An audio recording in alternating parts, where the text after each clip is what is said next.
Ótimo, então. Então, sistemas de amortização de empréstimos, né? Então, qualquer parcela é a soma de uma parte de amortização mais uma parte de juros. Então, o que é A? Né? A é a amortização. Né? É o valor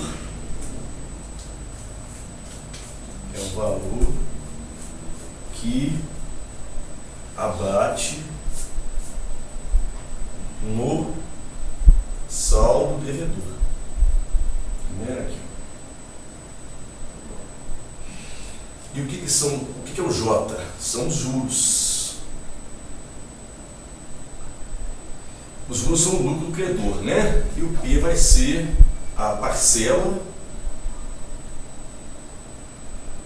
ou prestação.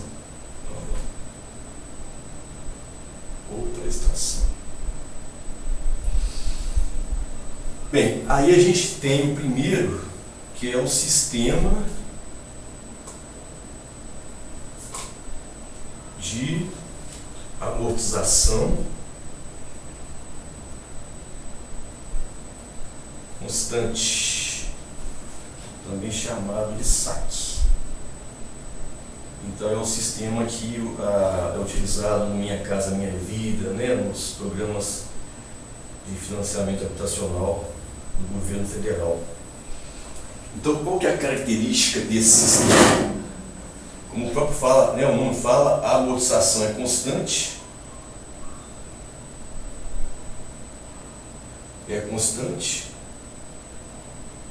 Fixa, né? Quando a gente fala constante, é fixa. Né?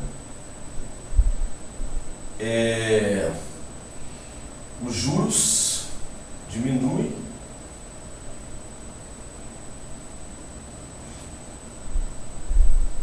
e, consequentemente, como a prestação, né, é a soma da amortização mais os juros, como os juros diminuem, então as prestações também diminuem. Então, a prestação diminui. Né?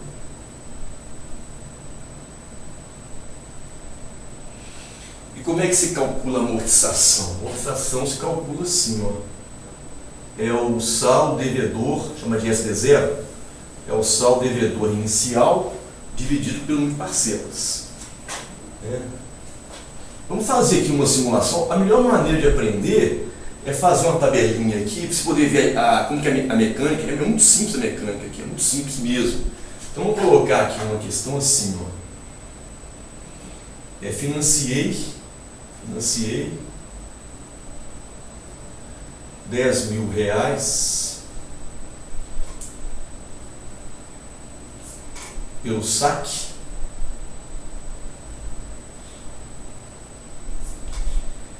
sistema de amortização constante, né, a 2% ao mês por 4 meses.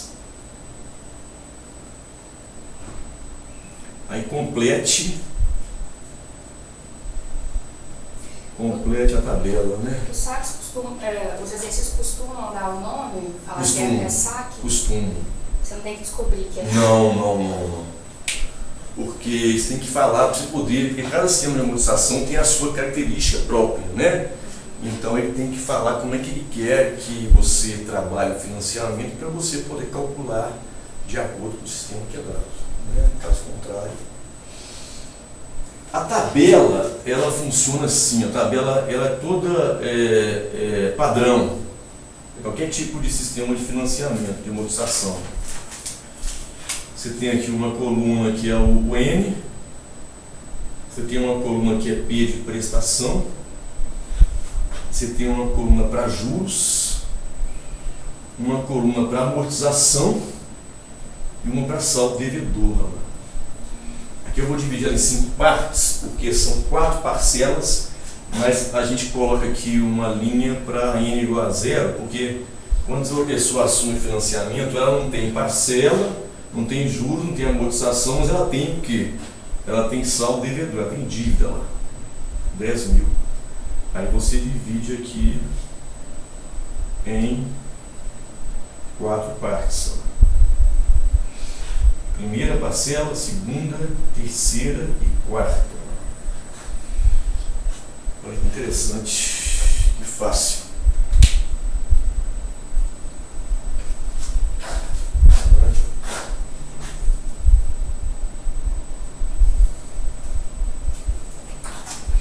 Agora, a primeira coisa que você faz aqui, Fernando, é você calcular a amortização, porque ela é constante, ela não vai variar.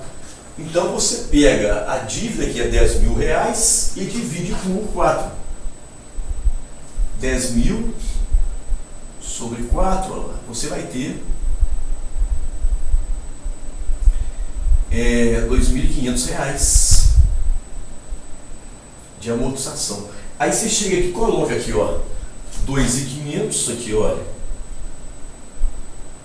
que não é a prestação, é uma parte da prestação, é a amortização. Aí você, não é que vai cair, se preencher uma tabela na prova, não é. Mas você entender a dinâmica, qualquer exercício que eles pedirem disso, você, então é assim, você já... Até pela se for mais fácil, fazer a tabela para conferir. Eu vou te ensinar, vamos supor que ele pede lá a última prestação. Você entendendo a dinâmica da tabela, você calcula ela sem preencher a tabela toda. Entendeu? Então, aqui, aí você vem aqui, ó, vai fazer um saldo de devedores, ó. 10.000 menos 2.500, 7.500, ó. 7.500 menos 2.500, 5.000, ó. 5.000 menos 2.500, 2.500, ó. 2.500 menos 2.500 é 0. Agora a gente vai achar o primeiro juros para achar a primeira parcela, e assim de modo sucessivo. Então, olha lá, juros 1 igual a... Quando você vai pagar a primeira parcela, você não deve mais os 10.000, porque já passou um mês. Você deve os 10.000 mais os juros, que são 2% sobre 10.000. Então, quanto que é 2% de 10.000? São R$200. Põe lá então, ó. Aí joga lá, juros 1, R$200.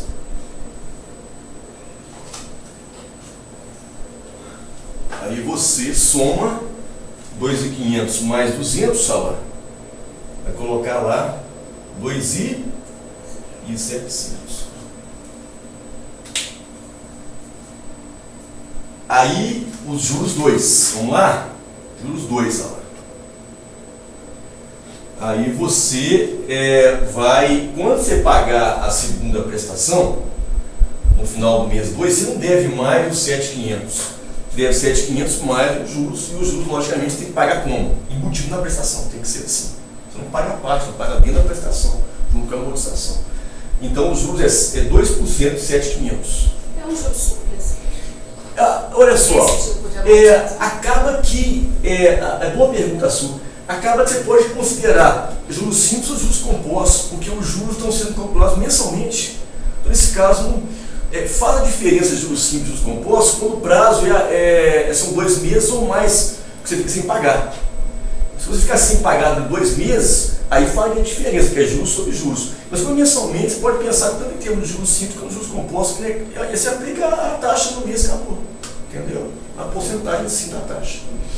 Então, 2 sobre 100 vezes 7.500. Aí você vai R$150. Aí 2.500 mais 150, 2.650.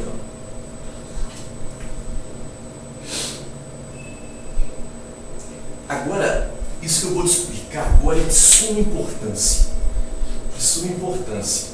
As próximas parcelas e juros não há mais a necessidade de calcular. Porque você vai ter aqui uma variação de juros, uma variação... Vamos fazer só mais uma então, só para você poder perceber isso aqui, ó. Parcela 3, está aqui. Vamos calcular os juros 3, só para você poder ver isso na prática. É 2% de quanto?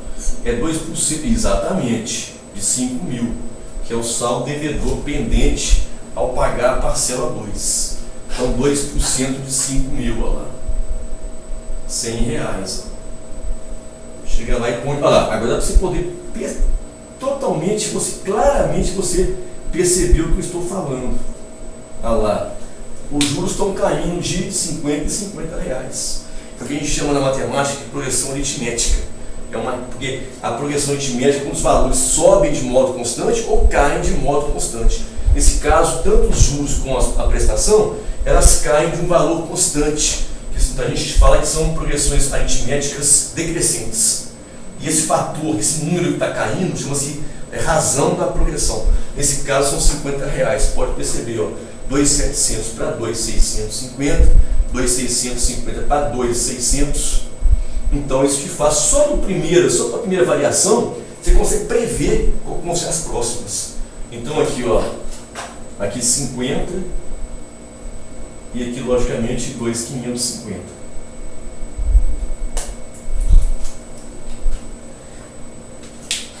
Então, olha que legal isso que eu estou te explicando. Vamos supor o seguinte, tá? Vamos supor que deu para você um problema, tá? Aí pediu para você o quê? Pediu para você a quarta prestação. Ou então vamos supor que tivesse a 10ª. Nesse caso não tem, mas lá no final, né?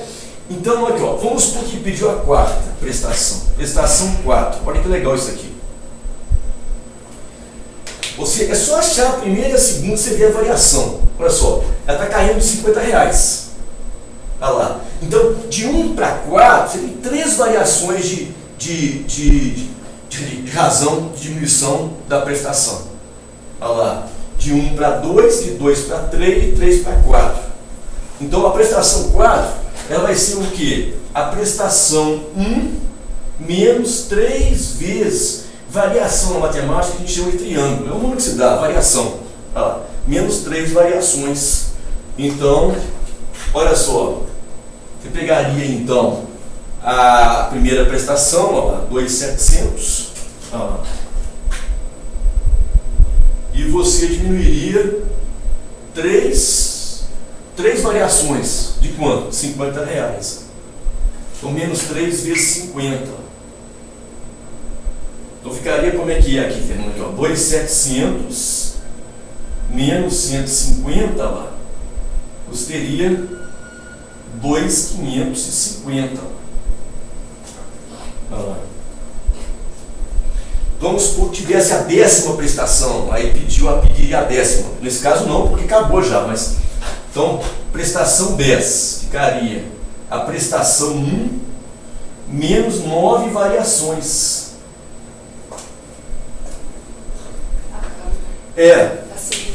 Não são 10 variações, não. É de 1 para 10, são 9 pulinhos, tem que pensar isso.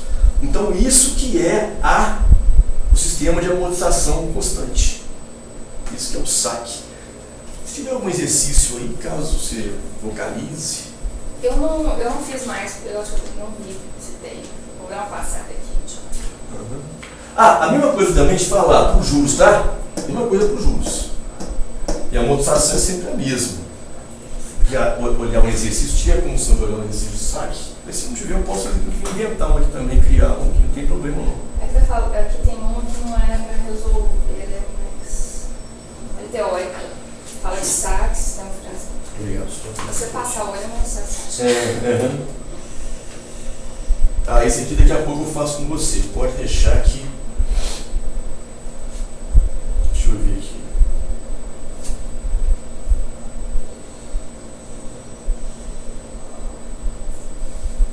Eu vou te mandar essas provas no e-mail.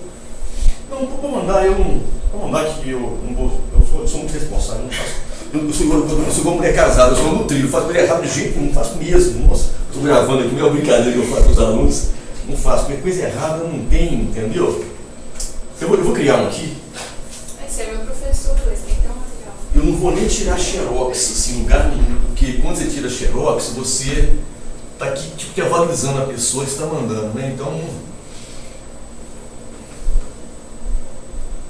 E esse é bacana até pra você fazer para os seus alunos da Tirar base, assim, de. Porque é FGV, né? De material, exatamente. Tirar base para exercício, né? Te mando Ah, me faz eu favor. não recebi todos ainda, não liberaram todos. Aí Não, se se for puder. liberando, eu te mando. Se puder me enviar, pode confiar que vai ficar em segredo mesmo. Ficar tranquilo, viu? Aqui, ó, por exemplo, vamos colocar aqui assim, um exercício. Legal, o empresário deseja comprar o equipamento no valor de 50 mil, utilizando o sistema de amortização constante. Ah, menina, por favor. A 11. Excelente. Então, galera, aqui, ó, vamos lá aqui, ó. Uma questão aqui da FGV aqui para o concurso da Codemig e também o concurso de Niterói, né? Isso. Um empresário deseja comprar um equipamento cujo valor não é muito fácil. É de 50 mil reais, é o valor, então, é o saldo devedor inicial. Você pode chamar de SD0, pode chamar de valor atual, mas você fica à vontade. SD0 é o valor do equipamento, é o valor que está sendo financiado, 50 mil reais. Utilizando o saque, aqui olha. O banco financia esse equipamento em 100 meses, aqui olha.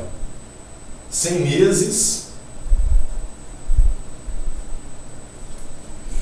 a uma taxa de 2% ao mês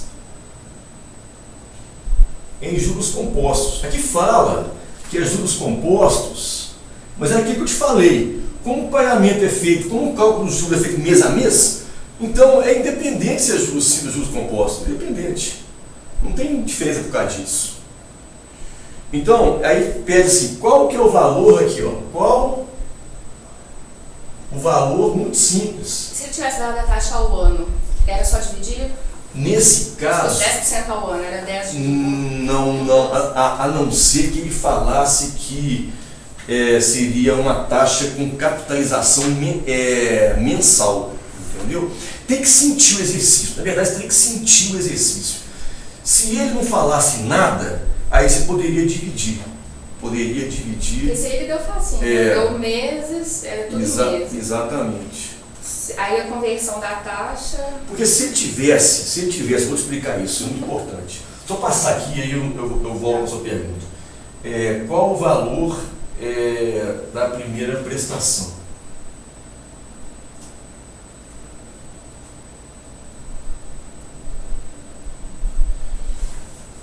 Aí você tem aqui as opções A, B, C. Será que vai ter a E? Vamos olhar aqui. 6 mil reais.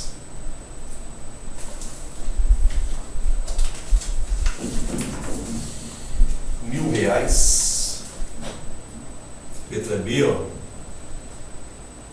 R$1.666 a hora. R$500 e R$1.500. Só vou resolver aqui e a gente volta com a sua pergunta. Aqui não necessita nem de fazer a tabela, porque ele pediu.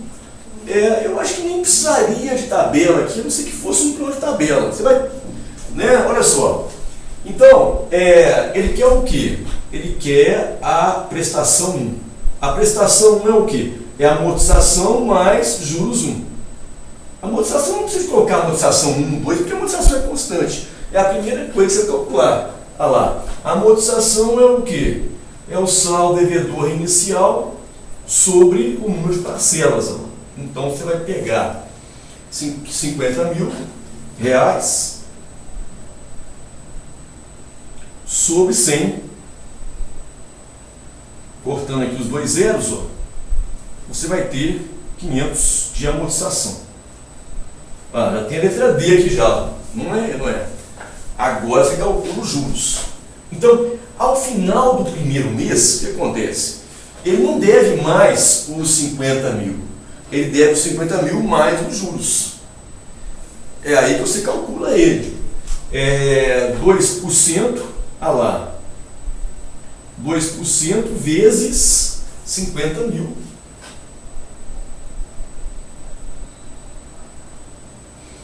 Olha só. Aí você simplifica, ó, 2 zeros com 2 zeros, ó. Aí você vai ter R$1.000, né? De juros. Naturalmente, então, que você vai ter para a primeira prestação, olha lá, 500 mais 1.000 você vai ter R$ 1.500. Letra E. Vamos conferir aqui a resolução do professor aqui. R$ 1.500, perfeitamente, excelente. Né? Agora, beleza? Quer copiar mais alguma coisa? Vai ter a gravação lá para você assistir, mas você fica à vontade. Ótimo. Agora vem essa questão que perguntou, que é muito importante. Vamos tratar dela agora.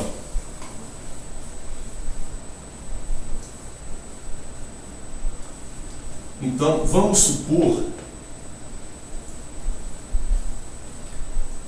que, né, as prestações são mensais e ele dá uma taxa anual. Ele dá uma taxa de 12% ao ano. Aí você vai ter que achar a taxa equivalente ao mês. Aí o seu raciocínio depende muito do que ele falar, depende bastante do que ele falar. Se ele falar que essa taxa aqui é uma taxa com capitalização mensal, ele fala assim. Ou ele fala diretamente com uma taxa nominal, aí mais fácil. Mas se ele não fala taxa nominal, ele pode falar assim, ó, é uma taxa que está capitalizando mensalmente. Isso aí já é uma deixa para você entender que essa taxa é nominal e que você vai converter ela para mês em juros simples. Taxa equivalente em juros simples, que é um processo que você dividir por 12 somente. Então, se ele falar assim, né, é uma taxa com capitalização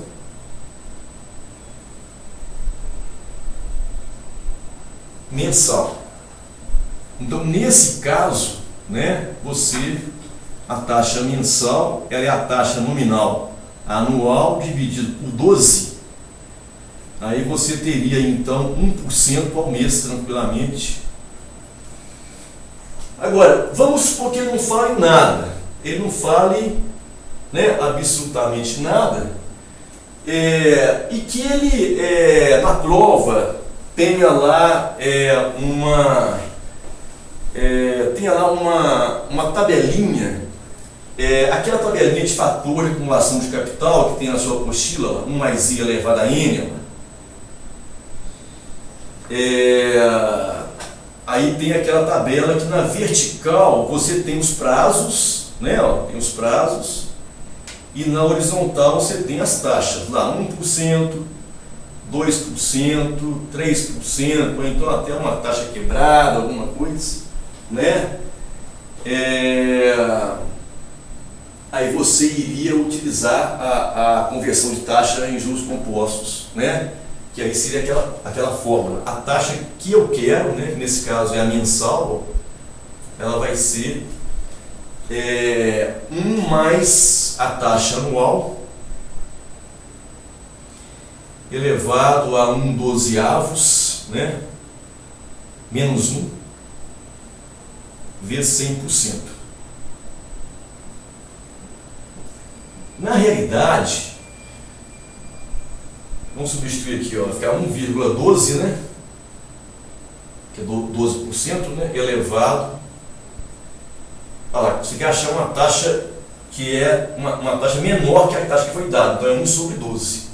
Se fosse dar a taxa mensal para achar anual, seria elevado a 12, é o inverso.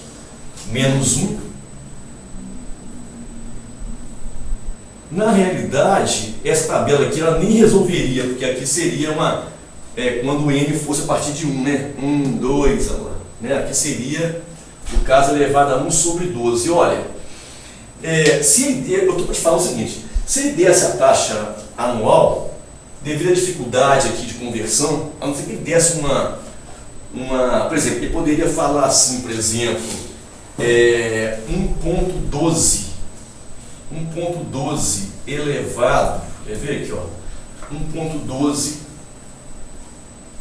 elevado, por exemplo, a 1/24. Ele poderia fazer isso. Seria igual a tanto. Para você descobrir o valor de 1,12 elevado a 1,12. Aí ficaria, isso aqui não é impossível acontecer não, porque você tem aquela propriedade. Os alunos, né, como é o seu caso, e é o caso de vários, o meu grupo de alunos, tem uma certa deficiência matemática básica, tem que ser corrigida, né? Então, nesse caso aqui, seria o conhecimento da propriedade A elevado a M elevado a N, ó, que seria A elevado a M vezes N.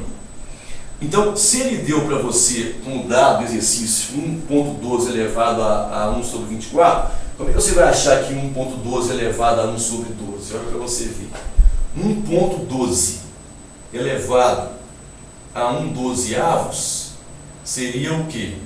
Seria 1.12 elevado a 1 sobre 24, né, que nós estamos supondo que estaria na informação do exercício, olha só que legal, elevado a 2. Ó. Porque a hora que você multiplicasse 1/24 vezes 2, daria 1/12. Aí você teria esse fator aqui que seria dado, essa potência que seria dada no exercício, ó. Aí você faria ela ao quadrado, você ia substituir aqui, ó.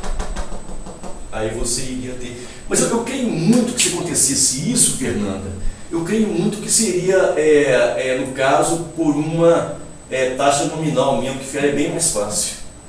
Tá?